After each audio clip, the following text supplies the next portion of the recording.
Hi, welcome to Chennai சமையல். இன்றைக்கி வந்து நம்ம பாம்பே சட்னி எப்படி பண்ணுறதுன்னு பார்க்க போகிறோம். அதுக்கு என்னென்ன தேவைன்னு நான் சொல்லிடுறேன். ஒரு சின்ன பட்டை எடுத்துக்கோங்க. க்ரீன் சில்லி வந்து ஒரு 2 சாப் பண்ணது. ஆனியன் ஒரு பெரிய சைஸ் ஆனியன் 1 ஃபைனாக சாப் பண்ணியிருக்கேன். ஒரு டொமேட்டோ எடுத்துக்கோங்க. ஒரு உருளைக்கிழங்கு வந்து இந்த மாதிரி சாப் பண்ணிக்கோங்க. மசாலா பொடியில் வந்து மஞ்சத்தூள், இது வந்து சோம்பு பவுடர், இது வந்து சாம்பார் பொடி, கடலை மாவு. இப்போ இதுதான் நமக்கு தேவை. இப்போ நம்ம ஸ்டார்ட் பண்ணலாம். இப்போ பேனை 2 டேபிள் ஸ்பூன் ஆயில் விட்டுருக்கேன். ஆயில் ஹீட் ஆன உடனே சின்னமன் ஸ்டிக் பட்டை வந்து ஒரு சின்ன பீஸ் போட்டிருக்கேன், 2ஆக உடைச்சு. க்ரீன் சில்லி போட்டுக்கோங்க.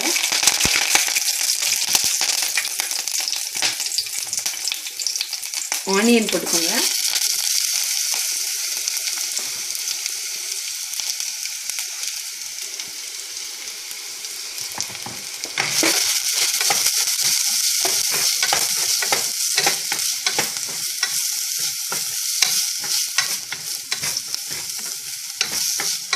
ஆனியன் போட்ட உடனே சால்ட் போட்டுருங்க.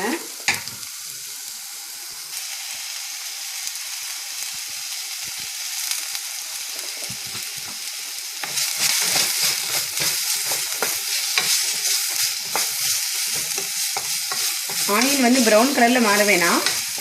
லைட்டாக அந்த கொஞ்சம் கலர் லைட்டாக கலர் சேஞ்ச் ஆனால் போதும். ரொம்ப ப்ரௌன் ஆக வேணாம். ஒரு 1 மினிட் ஸ்டார்ட் பண்ணிங்கன்னா போதும். ஆனியன் வந்து இந்த மாதிரி நல்லா கொஞ்சம் வதங்கிருச்சு. இப்போ நம்ம அந்த ஒரு டொமேட்டோ சாப் பண்ணி வச்ச அந்த டொமேட்டோவை ஆட் பண்ணுறோம்.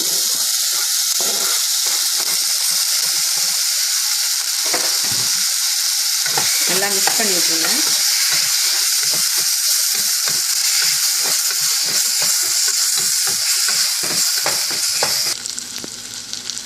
தக்காளி போட்ட உடனே ஒரு 1/4 டீஸ்பூன் டர்மரிக் பவுடர். இப்போ 1/4 டீஸ்பூன் டர்மரிக் பவுடர் போட்டிருக்கேன். இதில் வந்து ஒரு 1/2 டீஸ்பூன் சோம்பு பவுடர் போட்டிருக்கேன். நல்லா மிக்ஸ் பண்ணிக்கோங்க. இப்போ இதில் பொட்டேட்டோஸ் ஆட் பண்ண போகிறோம். நான் வந்து பொட்டேட்டோஸை வந்து மைக்ரோவேவில் கொஞ்சம் சால்ட் போட்டு பாயில் பண்ணியிருக்கேன். ஸோ அதை அப்படியே இதில் டைரெக்டாக ஆட் பண்ணுறேன். நீங்கள் வேணும்னா வேக வைக்காமல் அப்படியே கூட போட்டு வதக்கிடலாம்.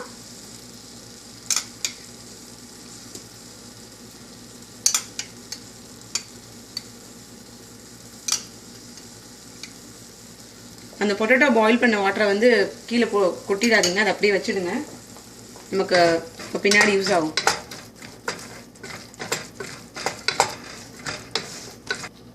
இப்போ நம்ம 2 க்ரீன் சில்லிஸ் தான் போட்டிருக்கோம். ஸோ நான் காரத்துக்கு வந்து ஹோம்மேட் சாம்பார் பவுடர் வந்து ஒரு 1 டீஸ்பூன் போடுறேன். உங்களுக்கு சாம்பார் பவுடர் வேண்டான்னா நீங்கள் சில்லி பவுடர் போட்டுக்கலாம்.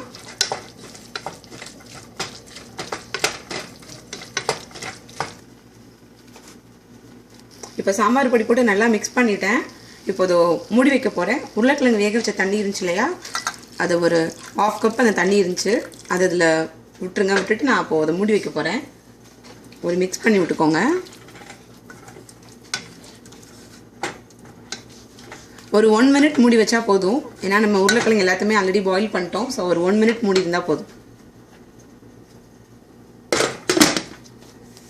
இப்போ வந்து நல்லா இந்த மசாலா நல்லா கொதிக்க ஆரம்பிச்சிருச்சு. ஸோ இப்போ இதில் வந்து கடலை மாவு வந்து அந்த 2 டேபிள் ஸ்பூன் கடலை மாவு எடுத்து வச்சுருக்கேன். ஸோ இதை நல்லா கட்டி எதுவும் இல்லாமல் லம்ஸ் இல்லாமல் நல்லா கரைச்சி இதில் விடணும். விட்டுட்டா நம்மளோட பாம்பே சட்னி ரெடி. இந்த மாதிரி நான் கடலை மாவை தண்ணியில் நல்லா அப்படி கரைச்சி வச்சுருக்கேன். இதை வந்து இதில் அப்படியே ஆட் பண்ணிடலாம்.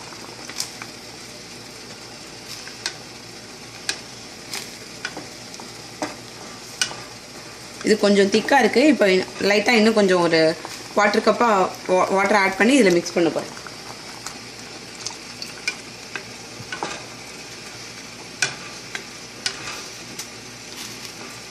இது வந்து ஒரு 30 செகண்ட்ஸ் இருந்தால் போதும். அந்த கடலை மாவோட அந்த ஸ்மெல் போகிற வரைக்கும் தான். ஸோ அதுக்கப்புறம் ரெடி ஆகிடும்.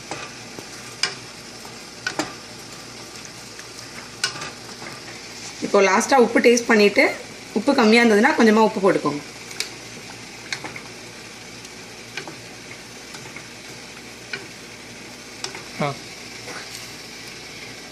ஸ்டவ் ஆஃப் பண்ணிடுங்க. கொரியாண்டர் லீஃப் போட்டு இறக்கிடலாம்.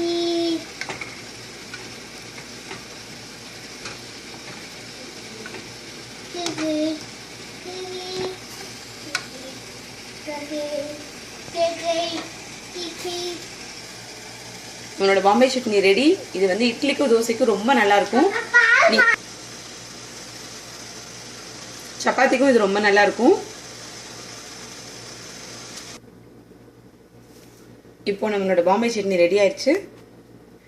இட்லியோட வச்சு சாப்பிடலாம். ரொம்ப டேஸ்ட்டாக இருக்கும். எப்போவுமே சாம்பார் சாப்பிட்றதுக்கு இது கொஞ்சம் டிஃப்ரெண்ட்டாக இருக்கும். டேஸ்ட்டும் ரொம்ப நல்லா இருக்கும். Thanks for watching my video.